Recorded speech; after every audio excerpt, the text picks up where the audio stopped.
네, 안녕하세요. 오늘 9월 14일 가정에서 함께하는 새벽 예배. 네, 오늘도 말씀 앞에 또 서시는 저희들의 삶이 되기를 바랍니다. 찬송하시고 기도하겠습니다.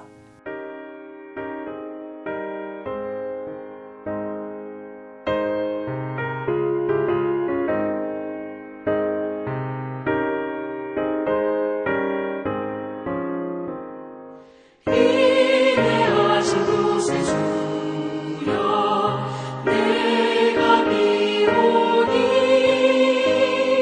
죄인오라 하실 때에 날 부르소서.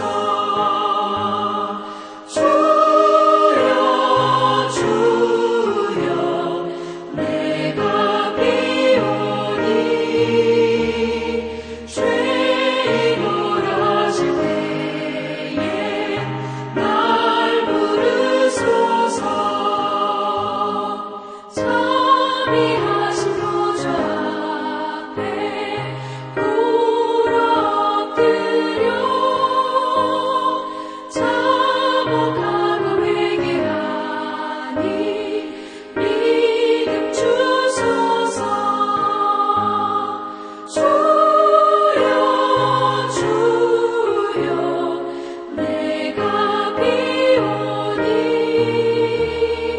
죄인오라 하실 때에 날 부르소서.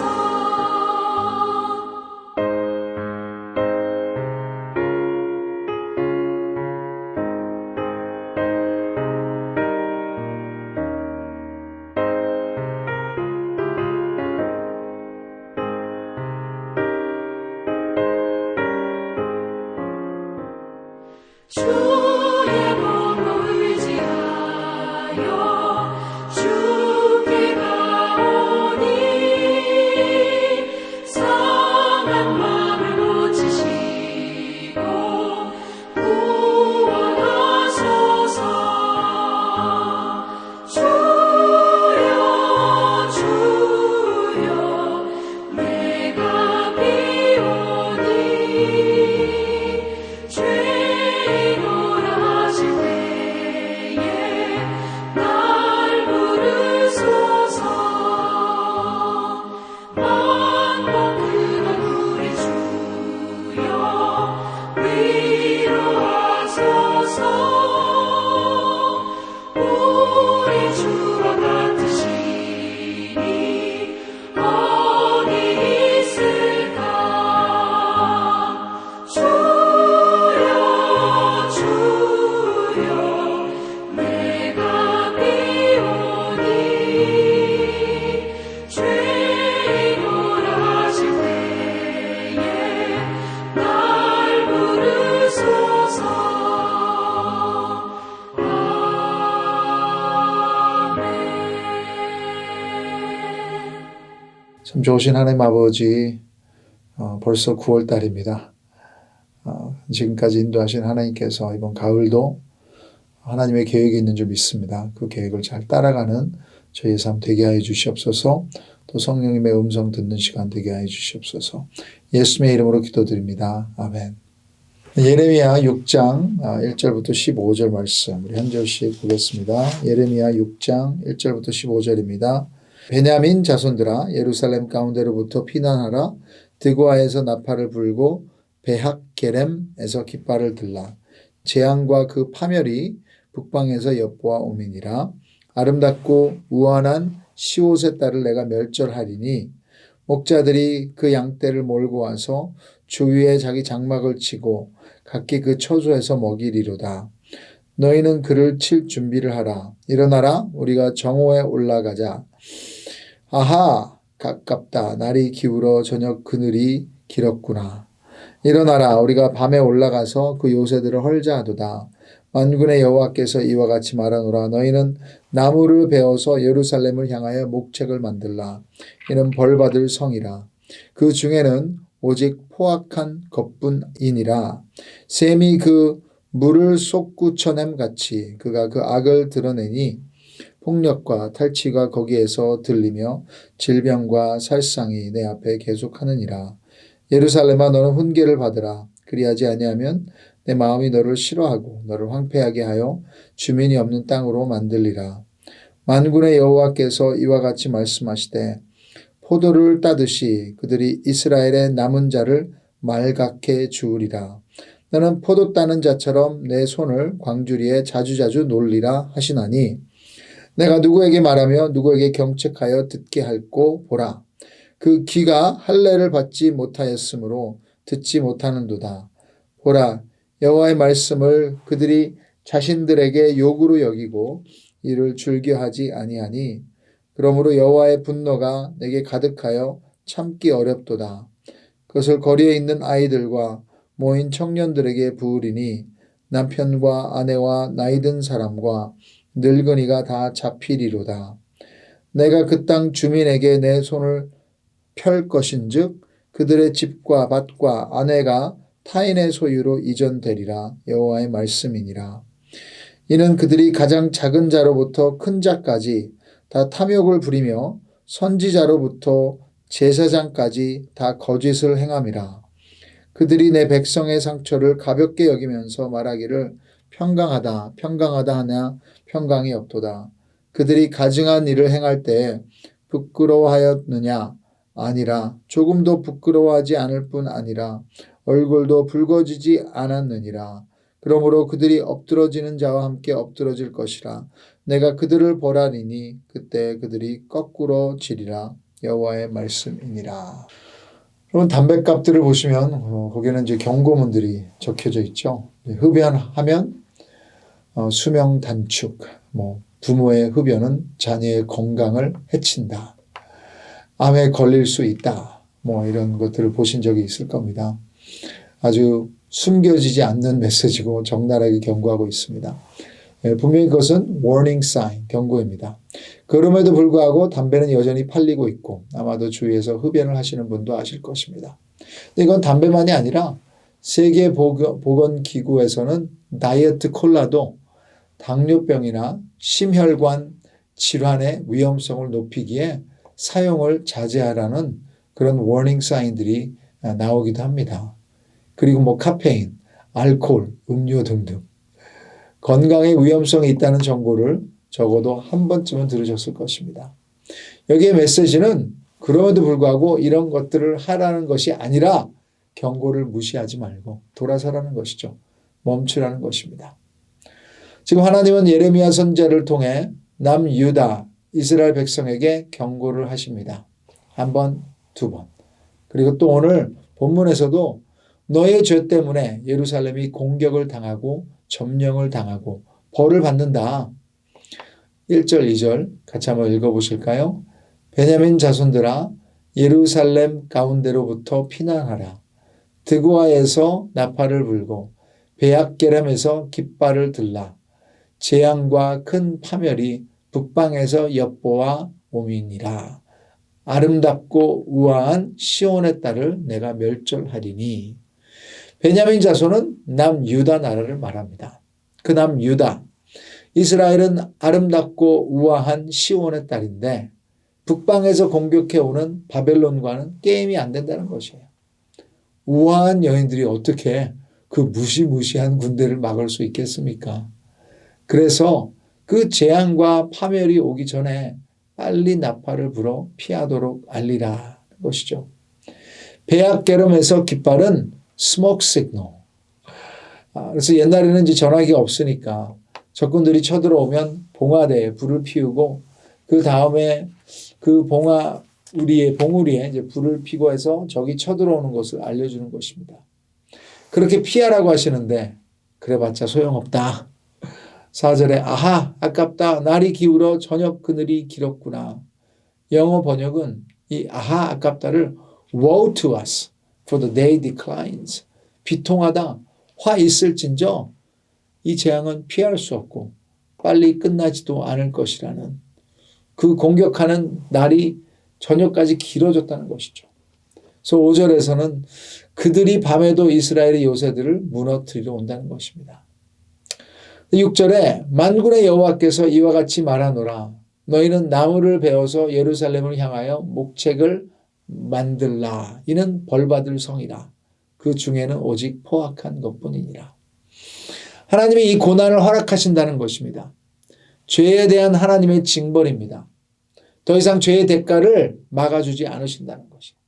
하나님의 은혜의 통로가 막히는 것을 얘기하는 것이죠. 근데 이렇게까지 말씀하시고 나서 8절에 예루살렘아 너는 훈계를 받으라. 그리하지 아니하면 내 마음이 너를 싫어하고 너를 황폐하게 하여 주민이 없는 땅으로 만들리라. 훈계는 잘 타일러서 경계하는 것이다라고 합니다. 징벌이 아닙니다. 난폭 운전을 하다 걸렸는데 경찰이 티켓을 준다면 막 겁을 주고 나서 워닝, 경고만 준 것과 비슷합니다. 경고는 더 이상 그 길로 가지 말라는 강력한 메시지예요. 계속해서 난폭 운전을 하다가는 본인을 포함한 많은 사람들의 목숨을 위험하게 할 것이라고. 티켓도 일종의 경고이죠. 벌금을 물고 트래픽 스쿨 가서라도 그 재앙을 피하라는. 하나님의 경고도 이런 재앙을 만나기 전에 회개하고 돌아오라는 메시지입니다. 회개는 하나님의 은혜의 통로를 활짝 열리게 하는 열쇠이기 때문입니다. 고난에 대한 두 종류의 사람이 있습니다. 고난이 있는 사람과 고난이 없는 사람이 아니고요. 모든 사람은 고난이 다 있어요. 피해갈 수 없습니다. 그것은 하나님의 시험일 때도 있고요. 아니면 우리 죄의 결과일 수도 있습니다. 두 종류의 사람은 고난을 통해 더 앞으로 나가는 사람이 있고 성숙해지는 사람이죠. 아님 고난 때문에 무너지는 사람. 둘 중에 하나입니다. 8절에 예루살렘아 너는 훈계를 받으라. 그리하지 아니하면 내 마음이 너를 싫어하고 너를 황폐하게 하여 주민이 없는 땅으로 만들리라. 고난 가운데도 하나님의 훈계를 잘 받으면 길이 있다는 것입니다. 그리하지 아니하면 내 마음이 너를 싫어하고 황폐하게 한다. 고난 가운데 두 개의 반응이에요. 훈계를 받는 아니면 받지 않는. 여러분은 어느 쪽입니까? 저희 가정에도 거의 10년 전에 전혀 예측할 수 없었던 고난이 찾아왔습니다. 이미 많이 아시지만 저희 딸의 머리가 한 3주 안에 다 빠져버린 것이죠. 그 다음에는 손톱 발톱까지 모두 빠졌어요. 아직도 모르겠어요. 왜 그런 일이 우리에게 찾아왔는지. 확실한 건 그것은 고난이었습니다. 그리고 우리는 반응해야 했습니다. 이 일을 허락하신 하나님을 원망하든지 아니면 하나님께 가서 매달리든지. 오늘 우리가 통과하는 고난이 우리의 죄 때문일 수도 있고요. 아니면 그냥 하나님의 테스트, 아니면 죄가 있는 이 세상의 크리스천으로 사는 것에서 오는 고난일 수도 있습니다. 중요한 것은 어떻게 반응할 것인가. 주님의 훈계를 무시하지 않는 우리가 되기 원합니다. 안타깝게도 이스라엘 민족은 그러지 않았습니다. 그들이 못한 세 가지가 고난 가운데 우리가 하나님의 훈계를 잘 받기 위해 필요한 세 가지입니다. 첫째는 겸손한 마음입니다. 9절에 만군의 여호와께서 이와 같이 말씀하시되 포도를 따듯이 그들이 이스라엘의 남은 자를 말갛게 주우리라. 너는 포도 따는 자처럼 너의 손을 광주리에 자주자주 눌리라 하시나니. 이스라엘은 추수할 때 원리가 있었어요. 열매를 다 가져가지 않고 조금씩 남겨두는데 gleaning. 여기서는 바벨론이 이스라엘의 남은 남자들을 남겨두지 않고 싹쓸이했다는 경고입니다.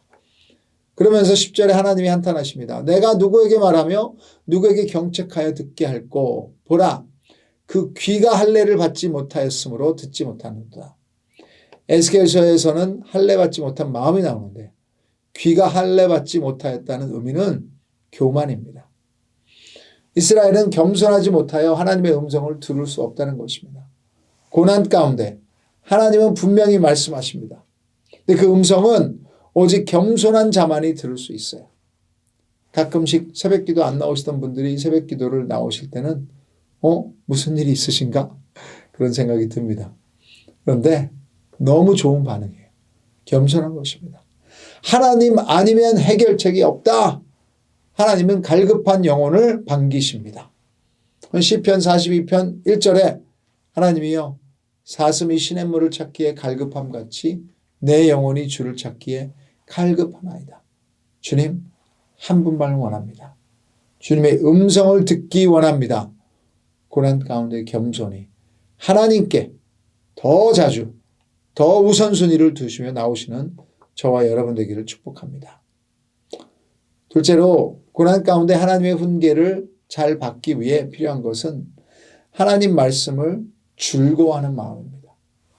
오늘 10절에 보시면 보라 여호와의 말씀을 그들이 자신들에게 욕으로 여기고 이를 즐겨하지 아니하니 바벨론이 공격해 오는 고난 가운데도 하나님 말씀을 수치로 여겼고 즐겨하지 않았다. 듣기 싫어했다는 것입니다. 자녀가 부모의 말을 듣기 싫어하는 이유는 내 맘대로 살고 싶기 때문이에요.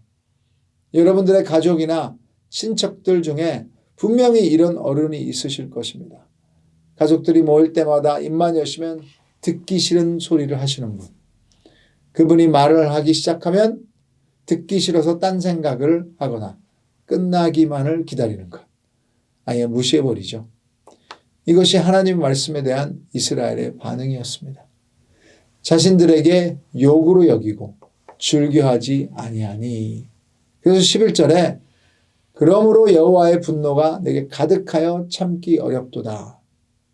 7절로 돌아가시면 이때 이스라엘 민족은 샘이 그물을 솟구쳐냄같이 그가 그 악을 드러내니 폭력과 탈취가 거기에서 들리며 질병과 살상이 내 앞에 계속하느니라. 그리고 13절에 보시면 이는 그들이 가장 작은 자로부터 큰 자까지 다 탐욕을 부리며 선지자로부터 제사장까지 다 거짓을 행함이라.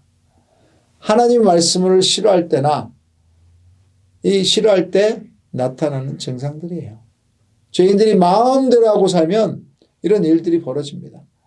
하나님 말씀이 잣대가 아니면 폭력, 탈취, 질병, 살상, 이 땅의 악이 심히 그물을 솟구쳐낸같이 넘쳐나게 된다. 오늘날 그 증거가 이 땅에 충만한 것을 실감하실 것입니다. 자녀를 사랑하는 부모가 자녀의 탈선을 가만히 놔두지 않듯이 하나님은 우리를 사랑하시기에 죄를 분명히 다루시는 거예요. 시편의 기자가 119편 11절에 이런 고백을 합니다. 내가 주께 범죄치 아니하려 하여 주의 말씀을 내 마음에 두었나이다. 오늘 이 고백이 우리의 고백이 되기를 원합니다. 하나님 말씀을 출고하면 고난 가운데도 여러분 하기 싫어도 순종하시면 하나님의 구원이 임할 줄 믿습니다. 마지막으로 정직하고 고든 마음이에요. 고든 마음. 이스라엘 민족은 거짓되고 삐뚤어진 마음이었습니다. 특별히 리더들이 14절 읽어보실까요? 그들이 내 백성의 상처를 가볍게 여기면서 말하기를 평강하다 평강하다 하나 평강이 없도다. 빈말이에요. 속이는 말이에요. 죄를 고발하지 않는 것입니다. 굽어진 것을 바로 펴지 않습니다. 평강의 반대 상황인데 평강이 있다고 합니다. 그리고 결국에는 15절에 하나님께서 그들을 벌하리니 그때 그들이 거꾸로지리라. 고난 가운데 상황을 바르게 봐야 합니다. 부끄러운 일을 부끄러워해야 합니다. 죄를 죄라고 인정하고 드러내야 합니다. 아픔을 아프다고 고백해야 합니다. 도움이 필요하다고 손을 내밀어야 합니다. 상처가 그런 가운데 치유될 줄 믿습니다. 가식과 율법주의로 다 괜찮은 것처럼 웃는 가면을 쓰고 다니는 것이 아니라 그냥 하나님 앞에 납작 엎드려서 솔직하게 회개하고 복음으로 돌아오는 것입니다. 복음의 능력이 극복하지 못할 고난은 없습니다. 아멘. 우리를 대신해서 십자가에 고난받으신 예수님의 사랑이 그보다 위대하기 때문입니다. 하나님의 훈계의 목적은 심판이 아니라 구원입니다. 회복입니다. 어떤 고난 가운데도 겸손하게 하나님의 주권을 믿으시고 하나님 말씀을 즐거워하여 죄가 많은 이 세상에서 바르고 정직한 마음을 품는 우리가 되기를 원합니다. 복 있는 자는 시편 1편 2절에 오직 여호와의 율법을 즐거워하여 그 율법을 주야로 묵상하는 자다. 복 있는 자, 고난 가운데도 하나님의 훈계를 잘 받는 자인 줄 믿고 그런 하나님의 백성들이 되기를 주님의 이름으로 축복합니다. 여러분 각자 우리 기도의 시간으로 들어가겠습니다. 그래서 특별히 하나님의 말씀은 우리 대부분의 그 문제 가운데 고민 가운데 알려주십니다. 주님 그 음성을 겸손하게 잘 받을 수 있도록 도와주시옵소서. 하나님 아버지, 오늘도 주님께서 분명히 하시는 말씀이 있습니다. 그것은 성경 말씀을 떠나지 않습니다. 오늘도 그 말씀을 통해 은혜 받게 해주시고 큐티하게 해주시고 그 큐티 스피릿으로 주님과 동행하며 하루 살게 해주시옵소서. 오늘과 내일 이어서 또 부부 특강들이 있습니다. 주님 부부들의 삶도 하나님께서 벌써 제시하신 줄 믿습니다. 그 음성을 귀 기울이고 주님 앞에 우리 삶을 오픈할 때 주님께서 회복시켜 주실 줄 믿습니다. 감사하며 예수님의 이름으로 기도드립니다. 아멘. 축복합니다.